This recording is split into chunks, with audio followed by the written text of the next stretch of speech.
నమస్కారం వార్తలకు స్వాగతం. ముందుగా ముఖ్యాంశాలు. మంత్రి కోమటిరెడ్డి వెంకటరెడ్డి మీడియా సమావేశం. ఇరు పార్టీలపై ఫైర్. మాజీ మంత్రి హరీష్ రావు మీడియా సమావేశం. బీజేపీ కాంగ్రెస్ పార్టీలపై తీవ్ర విమర్శలు. మాజీ మంత్రి హరీష్ రావు మీడియా సమావేశం నిర్వహించారు. ఈ సందర్భంగా పలు అంశాలపై ఆయన మాట్లాడారు. 2 లక్షలను ఇచ్చినాడే బీజేపీ. 10 ఏళ్ల బీజేపీ పాలన నిరుద్యోగం పెరిగింది, పేదరికం పెరిగింది, ఆకలి పెరిగింది, వలసలు పెరిగినాయి, రూపాయి విలువ తగ్గింది, ధరలు పెరిగినాయి. పెట్రోల్ డీజిల్ 100 రూపాయలైంది, సిలిండర్ 1000 రూపాయలైంది. అదానీ అంబానీ మాత్రం ప్రపంచ కుబేర్లైంది. గరీబోడికి ఇంత గరీబోడైండు. అదానీ అంబానీ మాత్రం ప్రపంచ కుబేర్లైంది. ఇది మోడీ గారి పాలన, ఇది బీజేపీ పాలన. ఏమిచ్చింది బీజేపీ? మా గిరిజనులకు 1 పైసా పనిచేసిందా? మా దళితులకు రూపాయి పనిచేసిండ్రా? మా బీసీలకు మంత్రిత్వ శాఖ పెట్టిండ్రా? విదేశాల్లో నల్లధనం తెచ్చిండ్రా? నిరుద్యోగ యువతకు ఉద్యోగాలు ఇచ్చిండ్రా? మాటలు తప్ప ఏం లేవు. కేసీఆర్ కట్టలేదా యాదాద్రి గుడి? మనం దేవుణ్ణి రాజకీయాల కోసం వాడినామా? దేవుణ్ణి దేవుడిలాగా చూసినాం. దేవుడు అందరి వాడు. కాంగ్రెస్ వాడు మొక్తాడు, బీఆర్ఎస్ వాడు మొక్తాడు, బీజేపీ వాడు మొక్తాడు. దేవుడికి పార్టీ ఉండదు. దేవుడు అందరి వాడిగా చూడాలి. నువ్వు పేదలకేం చేసినావు, యువతకేం చేసినావు అనేది మనం చూడాల్సినటువంటి అవసరం ఉంది. ఇవాళ కాంగ్రెస్ వాళ్ళు మేము అంగన్వాడీలో జీతం పెంచుతామన్నారు, సప్పులు లేదు. కస్తూర్బా స్కూల్ టీచర్లను రెగ్యులరైజ్ చేస్తామన్నారు, ముచ్చట నేర్పు లేదు. అన్ని మాటలే. అవుట్ సోర్సింగ్ వాళ్ళని కూడా పర్మనెంట్ చేస్తామన్నారు, దాని గురించి మాట్లాడే పరిస్థితి లేదు. అంటే ఆ రోజు ఏదో వెనకటికో సామెత ఉంటుంది, 100 అబద్దాలు ఆడన్నా పెళ్లి చేయమన్నారు వెనకటికి. కానీ కాంగ్రెస్ వాళ్ళది ఎట్లుందంటే 100 అబద్దాలు చెప్పు, కుర్చీలో కూర్చో, గద్దెనెక్కు. ఇది వీళ్ళకి చక్కగా సూట్ అవుతుంది ఈ సామెత. ఎన్ని 420 హామీలు చెప్పారు, 420, కానీ ఏ ఒక్క హామీ అమలవుతున్న పరిస్థితి లేదు. విద్యావంతులు, మేధావులు దయచేసి ఆలోచించండి. కుట్రలు జరుగుతున్నాయి. హైదరాబాద్ ను జాయింట్ క్యాపిటల్ గా ఇంకో 10 ఏళ్లు పెంచుతారట. ఇంకా ఆంధ్రాకు మనకు పొత్తు పెట్టరు, ఒప్పుకుందామా? హైదరాబాద్ ను కేంద్ర పాలిత ప్రాంతం చేస్తారట, ఒప్పుకుందామా? మరి తెలంగాణ తెచ్చిన కేసీఆర్ కో బీఆర్ఎస్ కో మన తెలంగాణ మీద ప్రేమ ఉంటుంది తప్ప ఈ బీజేపీ వాళ్ళకు, ఈ కాంగ్రెస్ వాళ్ళకు ఉండవు. వాళ్ళకి రాజకీయం, వాళ్ళది అధికారం. కానీ మనది తెలంగాణతో పేగు బంధం, తెలంగాణతో ఉద్యమాల బంధం ఈ బీఆర్ఎస్ పార్టీ. మన మానుకోటలో ఆ రోజు బుల్లెట్లు పడుతుంటే కూడా, రక్తాలు గారుతుంటే ఎదురుగా నిలబడ్డది నేను నిలబడ్డా, మీరు నిలబడ్డారు. వీడోడు ఉన్నాడే కాంగ్రెస్ వాడు. ఇటు నుంచి రాళ్ల వర్షం, అటు నుంచి బుల్లెట్ల వర్షం పడ్డది మానుకోటల. బుల్లెట్లు గోళీలు దిగుతున్నా ఎదురుగా పోయినాం, వాళ్ళని ఉరికిచ్చినాం. ఆంధ్ర పాలకులను మానుకోటకు రాకుండా చేసిన చరిత్ర బీఆర్ఎస్ పార్టీ. ఈ కాంగ్రెస్ వాడు, ఈ బీజేపీ వాడు వచ్చినాడు మానుకోటకు, పేగులు దిగదాకా కొట్లాడినాం. తెలంగాణ కోసం పోరాడి ఆ రోజు యుద్ధం చేసినాం. తెలంగాణ రాష్ట్రం తెచ్చినటువంటి పార్టీ. బీజేపీ లీడర్ మీడియా సమావేశం నిర్వహించారు. ఈ సందర్భంగా పలు అంశాలపై ఆయన మాట్లాడారు. సరిదిద్దుతారు చేయాల్సినటువంటి బాధ్యతాయుతమైనటువంటి పదవిలో ఉన్నటువంటి ఉత్తమ్ కుమార్ రెడ్డి గారు ఈరోజు దిగజారి పోలీస్ కంప్లైంట్లు పెట్టి ఇప్పుడే జగ్గారెడ్డి గారితో కూడా ఒక స్టేట్మెంట్ ఇప్పించారు. జగ్గారెడ్డి గారి స్టేట్మెంట్ నేను చూశాను. నన్ను ఉత్తమ్ కుమార్ రెడ్డి గారు ఫోన్ చేసి బతిమలాడి నాతో ఒక ప్రెస్ మీట్ పెట్టమంటే నేను ప్రెస్ మీట్ పెడుతున్నానని చెప్పారు. పాపం జగ్గారెడ్డి గారికి సివిల్ సప్లైస్ మ్యాటర్లో జరుగుతున్నటువంటి అంశం మీద వారికి ఏం అవగాహన ఉంది? మీరు మంత్రిగా నేను చేసినటువంటి ఆరోపణలు, నేను సంధించినటువంటి ప్రశ్నలకు సమాధానం మీరు చెప్పాలి. నేను ఒక ప్రజాప్రతినిధిగా, భారతీయ జనతా పార్టీ శాసనసభ పక్ష నేతగా ఆధారంతో సహా నేను చాలా అంశాలని, చాలా ప్రశ్నలని సంధించి దాంట్లో జరుగుతున్నటువంటి అవకతవకలు వెలికితీస్తే వాటిని సరిచేస్తామనో లేకుంటే వారి మీద చర్యలు తీసుకుంటామనో చెప్పాల్సినటువంటి మీరు భుజాలు తడుముకుంటూ మీరే అవినీతి చేసినట్టుగా ముఖం చాటేస్తూ మీరు చేసినటువంటి పోలీస్ కంప్లైంట్ల ద్వారానో లేక అధికారులతో స్టేట్మెంట్ ఇవ్వడం వలన సమస్య పరిష్కారం కాదు అని నేను తెలియజేస్తా ఉన్నాను. మంత్రి గారు, మీరు ఏ రోజు వస్తే ఆ రోజు నేను చర్చకు సిద్ధం. నేను దానికి ముందు ఒక 4-5 అంశాలు నేను మీ దృష్టికి తీసుకొస్తా ఉన్నా. మొన్న మీరు ఇచ్చినటువంటి టెండర్స్ డేటెడ్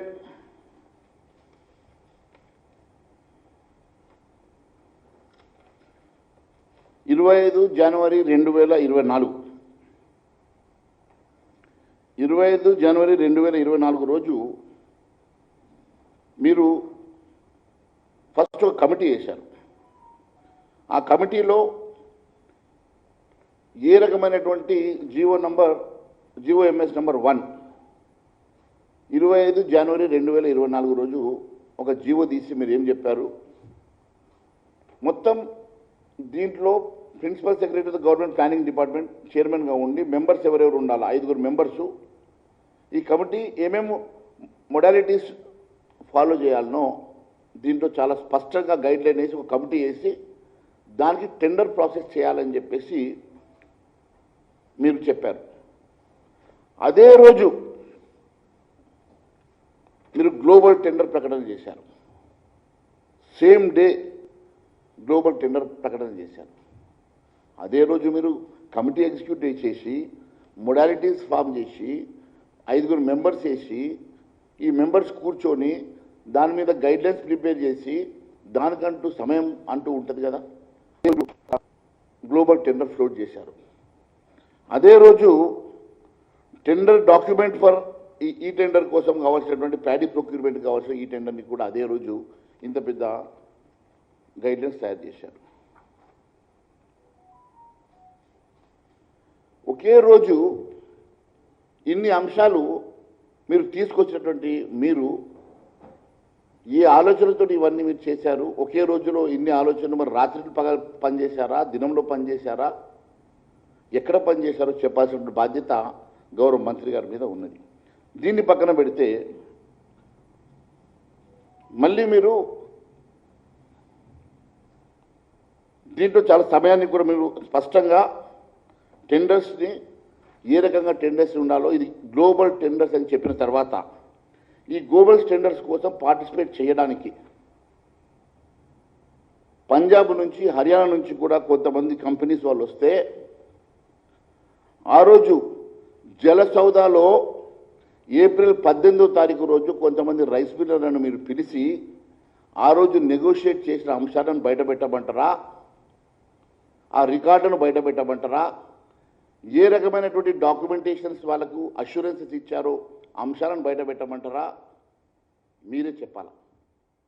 నేను ఇంకా గౌరవం కొద్దీ ఇవేమి కాకుండా నేను చాలా కాంగ్రెస్ నేతలు మీడియా సమావేశం నిర్వహించారు. ఈ సందర్భంగా పలు అంశాలపై వారు మాట్లాడారు. అదే 1 వీక్ 10 డేస్లో పేమెంట్ కూడా వస్తుంది రైతులకు, ఇబ్బంది లేదు.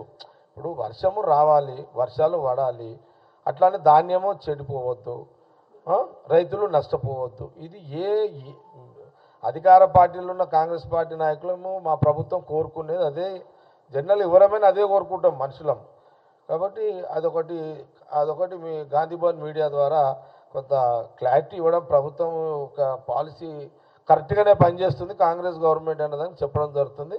అనవసరంగా మరి ఉత్తమ్ కుమార్ రెడ్డి గారిని మరి ఆయన మంత్రి పని ఆయన పనులు ఆయన చేస్తున్నాడు. ఎందుకు ఈ బురద జల్లే కార్యక్రమం మరి ఆయన ఎందుకు ఇబ్బంది పెట్టాలని డిజైన్ చేసింది బీజేపీ వాళ్ళు అనేది నాకు అర్థంగా అయితే లేదు. అదే అట్లాగే ఇప్పుడు రాష్ట్రంలో 3000 మంది పైగా ఉన్న రైస్ మిల్లర్ల నుంచి గతంలో పెండింగ్ ఉన్న కస్టమ్ మిల్లింగ్ బియ్యం మేమే వసూలు, అది కూడా క్లియరే కదా, అది కూడా అంతే కదా, అది క్లియరే ఉంది. ఇప్పుడు అట్లాగే ప్రభుత్వానికి 1000 కోట్ల లబ్ధి కూడా జరిగింది. ప్రభుత్వం ఎక్కడ కూడా అటు రైతులు ఇబ్బంది పడద్దు, రైస్ మిల్లర్లు ఇబ్బంది పడద్దు, ప్రభుత్వానికి బెనిఫిట్ రావాలి. ఈ బెనిఫిట్ ఎవరికి పోతుంది? మళ్ళీ ప్రజలకే పోతుంది, మళ్ళీ రైతులకే పోతుంది. కాబట్టి ఈ పరిజ్ఞానం కూడా మరి ఎందుకు బీజేపీ నాయకత్వానికి రాలేదు అనేది ఒక ప్రశ్న. మరి అట్లాగే ఇప్పుడు ఈ లెక్కలు ఏం చెప్తారో ఏమో అంత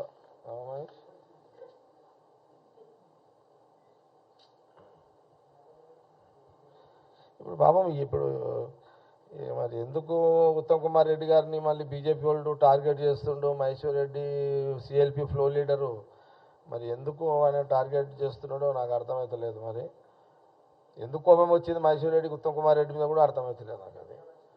ఎందుకంటే వాస్తవాన్ని కూడా ఉత్తమ్ కుమార్ రెడ్డి చాలా క్లీన్ లీడర్ కదా, వైట్ పేపర్ లాంటి వాడు ఉత్తమ్ కుమార్ రెడ్డి. వైట్ పేపర్ లాంటి వాడి మీద అదేమంటారు ఇంకు చల్లి ఆ వైట్ పేపర్ని ఎందుకు ఖరాబ్ చేయాలని మరి చూస్తున్నారు బీజేపీ నాయకత్వం, ఫ్లో లీడర్ మహేశ్వర్ రెడ్డి గారు. నాకు కన్ఫ్యూజ్ అవుతున్నాను నేను కదా. వైట్ పేపర్ మీద ఎందుకు ఇంకు చల్లుతున్నారు? ఓకే, పాయింట్ క్యాచ్ చేసిరా? వైట్ పేపర్ అంటే ఉత్తమ్ కుమార్ రెడ్డి, ఇంకెందుకు చల్లుతున్నారు? ఎందుకు మరకెందుకు వేస్తున్నారు? మరకలేని పేపర్ మీద మరకెందుకు వేస్తున్నారు? మరకలేని నాయకుడి మీద మరకెందుకు వేస్తున్నారు? మరి ఎందుకు అవసరం లేదు కదా అనేది కాంగ్రెస్ పార్టీ కొంత ప్రశ్నిస్తున్నది, బీజేపీ ఫ్లో లీడర్ని కూడా ప్రశ్నిస్తున్నది. ఇప్పుడు ఎందుకంటే చాలా సీనియర్ నా శాసనసభ్యుడు, 6-7 సార్లు ఎమ్మెల్యే గెలిచిండు, ఆనాడు ఆయన మినిస్టర్గా క్యాబినెట్లో పనిచేసిండు కిరణ్ కుమార్ రెడ్డి గారి గవర్నమెంట్లో ఉమ్మడి రాష్ట్రంలో. మరి సరే అది ఓకే, కానీ పిసిసి అయిపోయింది. కానీ ఇప్పుడు ఒకసారి పార్లమెంటు ఎంపీగా ఢిల్లీలో ఆయన పాత్ర ఏందో మనం అందరం చూసినాము. ఇప్పుడు మినిస్టర్గా major irrigation minister, civil supply విన్నారా? కాబట్టి కొంత దీన్ని కూడా ప్రజలు ఆలోచన చేయాలి. ఈ తెల్ల కాగితం ఇంకు జల్లుతున్న మహేశ్వర్ రెడ్డి గురించి ఆలోచన చేయాలనేది కొంత కాంగ్రెస్ పార్టీ చాలా చెప్తుంది. సరే, ఒకటి క్లియర్ ఏంటంటే ఇప్పుడు Maheshwar Reddy first time flow leader BJP. సరే, యాజ్ ఏ బీజేపీ ఫ్లో లీడర్గా మహేశ్వర్ రెడ్డి ఆయనకు అనుమానం రావద్దు. అనుమానం వచ్చింది, ఆ వచ్చింది ఏదో కొంత చెక్ చేసుకొని మాట్లాడితే బాగుంది. నేను ఏదో మాట్లాడాలి కాబట్టి మాట్లాడుతున్నాడు. ఓకే, అంటే ఇప్పుడు floor leader Maheshwar Reddy recognized కోసము ఉత్తమ్ కుమార్ని అటాక్ చేస్తున్నాడా తెలియదు, అది మనకు అదొకటి. ఓకే, సరే, వేరే రాజకీయ విమర్శలు వద్దు. ఎందుకంటే ultimate Congress government and Revanth Reddy CM, cabinet ministers, అందులో టీడీపీ లీడర్ మీడియా సమావేశం నిర్వహించారు. ఈ సందర్భంగా పలు అంశాలపై ఆయన మాట్లాడారు. వీనట్టి కారణం జగన్మోహన్ రెడ్డి తాబేదారుగా పనిచేస్తున్న జవహర్ రెడ్డి, వీళ్ళు కారణం. మేము డిమాండ్ చేస్తూ ఉన్నాం,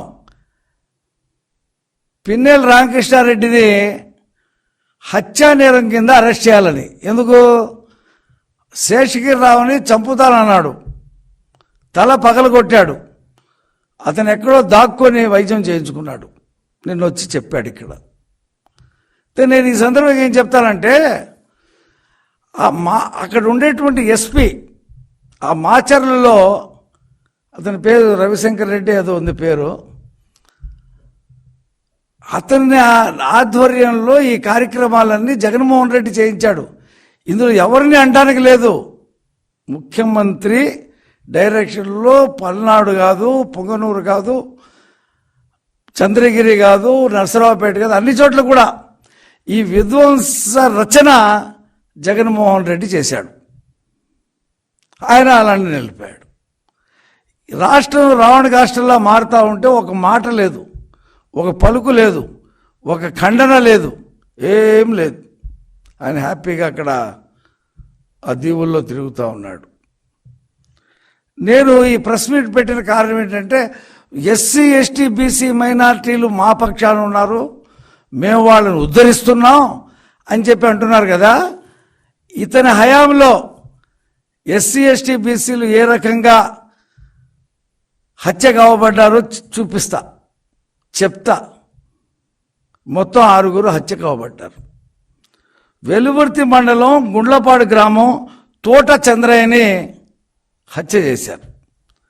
దుర్గి మండలం జంగమేశ్వరపాడు గ్రామం కంచెర్ల జల్లయ్య యాదవ్ అతన్ని హత్య చేశారు. దాచేపల్లి మండలం తంగేడు గ్రామం బత్తుల సుబ్బులు ఇతన్ని హత్య చేశారు.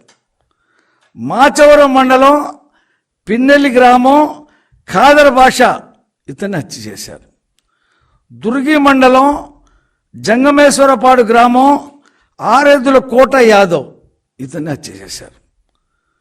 పందింటివారిపాలె గ్రామం బైలమడుగు పిచ్చయ్య ఇతన్ని హత్య చేశారు. అంటే 6 హత్యలు ఈ పిన్నెల్లి ముఠా సోదరులు కానీ ఆ ముఠా కానీ అంటే పిన్నెల్లి చేయించినటువంటి హత్యలే. ఆ తర్వాత దౌర్జన్యాలు వేధింపులు అవన్నీ 10. దుర్గి మండలం జంగమేశ్వరపాడు గ్రామం ఆవుల మల్లయ్య కంచెర్ల బక్కయ్య కాళ్ళు నరికేశారండి. దుర్గి మండలం ఆత్మకూరు గ్రామం యలమంద రాజా అతని మీద దాడి చేశారు. మాచర్ల మండలం పసుపు వేముల గ్రామం దోసపాటి వెంకటనారాయణ అతని మీద తప్పుడు కేసులు పెట్టి వేధింపులు చేశారు. దుర్గి మండలం తెర్ల గ్రామం అనికిపల్లి ఎలీషాబాబు అతని మీద దాడి చేశారు. మాచర్ల మండలం విజయపూరి సౌత్ దుర్గా ప్రసాద్ అతన్ని తప్పుడు కేసులు పెట్టి వేధింపులకు గురి చేశారు. వెల్దుర్తి మండలం గండ్లపాడు గ్రామం వేముల వెంకటేశ్వర్లు అతనిపై దాడి చేశారు. మాచవరం మండలం మోర్చపాడు గ్రామం కురివేపు నరసింహారావు. మంత్రి కోమటిరెడ్డి వెంకటరెడ్డి ప్రెస్ మీట్ నిర్వహించారు. ఈ సందర్భంగా పలు అంశాలపై ఆయన మాట్లాడారు. అందుకనే భూసేకరణ సమస్య లేకుండా 1-2 చిన్న విషయాలు ఉన్నాయి. మన రివ్యూలో దాన్ని కూడా సార్ట్అవుట్ చేయడం జరిగింది. ఈరోజు ఇంత మంచి ఔటర్ రింగ్ రోడ్తోనే ఆ రోజు హైదరాబాద్ అభివృద్ధి చెందింది. ఎయిర్పోర్ట్ అక్కడనే కట్టాం. ఒక ప్లాన్ ఉండాలి దేనికన్నా. ఈయనకి ఏం ప్లాన్ ఉన్నది? ఏం ప్లాన్ లేదు. ఒక్క పని చేయలే. అందుకని ఇవాళ తుక్కు కూడగొట్టిండు. ఏం చేసిన పని ఏంటంటే మద్యం అమ్మకాలు 50,000కు పెంచిండు. మొన్న మద్యం టెండర్లు అసలు నవంబర్లో పిలవాలి. నవంబర్ కాదు, డిసెంబర్ మొదటి వారంలో పిలవాలి. కానీ ఔటర్ రింగ్ రోడ్ ఎట్లా అమ్ముకొని మళ్ళీ వస్తావో లేదని చెప్పి కాంట్రాక్టర్లకు ఇచ్చుకొని దోచుకున్న పైసలు వాళ్ళ దగ్గర పర్సెంటేజ్ తీసుకుంటాను కానీ కూలిపోయే కాళేశ్వరం కట్టి వాళ్ళ దగ్గర తీసుకుందామని చెప్పి అవన్నీ బయటపడుతుంది. నిన్న ఎన్డీఎస్ఏ వాళ్ళు రిపోర్ట్ ఇచ్చారు.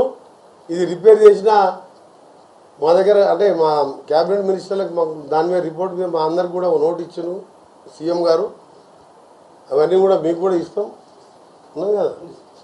ఆ రిపోర్ట్ కాపీ కూడా మీకు చెప్తాం. వాళ్ళ మేధావులు జియోఫిజికల్ వాళ్ళు వచ్చి మీరు తాత్కాలికంగా రిపేర్ చేసినా ఇవి ఉంటాయని గ్యారంటీలు. అంటే 3 డ్యాములు కొట్టుకుపోయే ప్రమాదం. 3 డ్యాములు కొట్టుకుపోయినాయి. గత ముందు కన్నెపల్లి పంప్ హౌస్ మునిగిపోయింది. డ్యాములు కొట్టుకుపోయిన తర్వాత ఈ పంప్ హౌస్లు ఏం చేసుకుంటావు? 2 లక్షల కోట్లు ఇంట్రెస్ట్ అంతా మొత్తం పోయినట్టే కదా. ఏం మాట్లాడతారు? చిన్న దానికి ఏమవుతుంది? మధ్యలో 2 పిల్లలు రిపేర్ చేయొచ్చు. అక్కడికి వెళ్ళి దేశంలో ఉన్న మేధావులందరూ వచ్చి గవర్నమెంట్ ఆఫ్ ఇండియా మేము పంపలే, మీరు తాత్కాలికంగా రిపోర్ట్ చేసినా ఉండవు, మాకు నమ్మకం లేదు అని ఖరాఖండిగా రిపోర్ట్ ఇచ్చింది మాకు. మేము చర్చించుకున్న మినిస్టర్లు అందరం మొత్తం నాష్టాన్ని పట్టించి ఇవాళ గ్రాడ్యుయేట్ ఎన్నికల గురించి ఆయన రోడ్ల మీద పోయి తీర్మాన మల్లన్న మీద కేసులు ఉన్నాయి. ఎందుకు పెట్టిన కేసులు? మీరు నువ్వు దోసుకున్నదంతా ఎక్కడెక్కడ దోసుకున్నావు ఆయన బయట పెడితే ఆయనని కేసుల పాలు చేసి జైలు వేసినావు. మందకృష్ణ మాదిగా మాట్లాడితే ఆయన తీసుకుపోయి లోపడేసినావు. సరే మందకృష్ణ మాది ఏ పార్టీలో ఉన్నాడు మాకు సంబంధం లేదు. ఆయనని జైలు వేసినావు. ధర్నా చౌక్ ఎత్తేసినావు. మేము ఎప్పుడన్నా పిలిపిస్తే మా ఇళ్లలోనే హౌస్ అరెస్ట్ చేసిన మమ్మల్ని కానీ పిసిసి ప్రెసిడెంట్ కానీ మాలాంటి ముఖ్యుల నాయకులు బయటికి వెళ్ళనియలే. అరే నీకు చేతనైతే ధర్నా చౌక్ ఓపెన్ చేసినావు, పర్మిషన్లు ఇస్తున్నావు. ఏ ఇష్యూ టెట్ కంటే 2,00,000 రూపాయలు 2,000 రూపాయలు ఫీజు పెడుతున్నావు అని చెప్పి ఆయన బాధపడుతున్నారు. మన వైన్ షాపుకు 1,20,000 మంది యువకులు 4-5 రోజులు మంచికి 50,000 ఇంట్రెస్ట్ తీసుకొచ్చి 1,20,000 అప్లికేషన్లు వస్తే 2,500 కోట్ల ఆదాయం వచ్చింది రాష్ట్రానికి. మీకు సిగ్గుండాలే.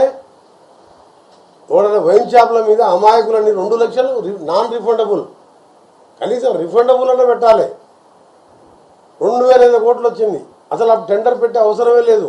ఈ డబ్బుల కోసం అమాయకులు తెలంగాణ యువకులకు వెళ్ళి రక్తం తాగినట్టు 2,500 కోట్లు 2,500 కోట్లు ఇవాళ ఆ పిల్లలు ఏంటంటే ఏదో ఉద్యోగాలు లేవు, కేసీఆర్ ఉద్యోగాలు చేయడం, డ్రాల షాప్ వెళ్తే సరే ఎవరికన్నా పెట్టి నడిపించుకుందామా, లేకపోతే ఎవరికైనా లీజుకి ఇచ్చుకుందామా, ఏమో బతుకు తెరువు కోసం. మరి ఏం చేయాలి?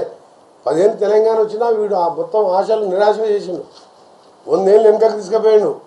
హైదరాబాద్ ఇలా ఫైనాన్షియల్ డిస్ట్రిక్ట్ అన్ని ఎయిర్పోర్టు, మెట్రో ఇంత గట్టి మేము తీసుకొస్తే మొత్తం 100 ఏళ్ల పాటు కోలుకోకుండా విధ్వంసం చేస్తే అప్పుల పాలు చేసి 25,000 కోట్లు వడ్డీ కట్టాలి మీ సంవత్సరానికి. అందుకనే కేటీఆర్ గారు, హరీష్ రావు గారు నిన్న సన్నోట్ల గురించి మాట్లాడుతున్నాం. మేము చెప్పింది ఏంది, మొత్తం కూడా హాస్టళ్ళకి కానీ రేషన్ షాప్ పేదవాళ్ళకి ఇచ్చే బియ్యం ఎక్కడైనా సన్న ఓట్లకే సన్న బియ్యంతోనే మేము వాళ్ళు తినాలి. ధనికులే కాదు పేదవాళ్ళు కూడా క్వాలిటీ అన్నం తినాలి అని చెప్పి మేము ఉచితంగా ఇచ్చే హాస్టల్లో పెట్టి కానీ అన్నీ కూడా రేషన్ షాపులో. అందుకని దానికి ఇస్తానని చెప్పిన తప్ప మేము దొడ్డు ఓట్లకి ఇస్తామని ఏమని చెప్పలే. ఒక స్టార్ట్ చేస్తున్నాం, ఒక స్టెప్, దీని తర్వాత ఇస్తాం. మొత్తం నువ్వు అప్లకాలం చేసి 26,000 కోట్లు మా ప్రభుత్వం వచ్చిన 3.5 నెలలే. ఈ 2 నెలలు ఎలక్షన్ కోడే ఉంది. రాష్ట్ర ఆదాయం లేదు. ఎన్నికలప్పుడు ఎవరు కూడా కొత్త పరిశ్రమలు కానీ ఏముండదు. రేపు 6th, 7th, 8th కూడా నేను, శ్రీధర్ బాబు గారు, ఇంకా కొంతమంది ఉన్నత అధికారులు అమెరికా పర్యటన కూడా పోతున్నాం. అక్కడ కొంత పెద్ద పెద్ద కంపెనీ వాళ్ళు వచ్చి తెలంగాణలో ఇన్వెస్ట్ చేయాలి హైదరాబాద్లోని. దాంతోపాటు ఈ తెలంగాణ తెలుగు అసోసియేషన్ సిఆర్టీలో జరగబోయే 25th, 26th జరగబోయే 7th కన్వెన్షన్ కూడా చీఫ్ గెస్ట్గా ఈరోజు నైటు అంటే రేపు ఎర్లీ మార్నింగ్ 4 గంటలకు నేను కూడా అమెరికాకు పోతున్నాను 2 days కోసం. మళ్ళీ 27th రోజు నైట్ వాపసు రావడం జరుగుతుంది. అలాగే ఇప్పటికే మా తీర్మాన్ బలాన్ని గెలిపించాలని మా దగ్గర ప్రచారం కూడా బూత్ లెవెల్లో మన ఎంపీ ఎన్నికలు అప్పుడే ఈ ప్రచారాన్ని కూడా మొదలుపెట్టాం. తప్పకుండా గ్రాడ్యుయేట్ ఎన్నికల్లో వీళ్ళు ఎన్ని మాట్లాడినా ఎవరు లంగలు, ఎవరు దొంగలు, ఎవరు ఎక్సైజ్ దాంట్లో దోసుకున్నారు. వార్తలు ముగించే ముందు ముఖ్యాంశాలు మరోసారి. మంత్రి కోమటిరెడ్డి వెంకటరెడ్డి మీడియా సమావేశం, ఇరు పార్టీలపై ఫైర్. మాజీ మంత్రి హరీష్ రావు మీడియా సమావేశం, బీజేపీ కాంగ్రెస్ పార్టీలపై తీవ్ర విమర్శలు. ఈ వార్తలు ఇంతటితో సమాప్తం. తిరిగి ప్రసారమయ్యే వార్తల్లో మళ్ళీ కలుద్దాం. అంతవరకు సెలవు. నమస్తే.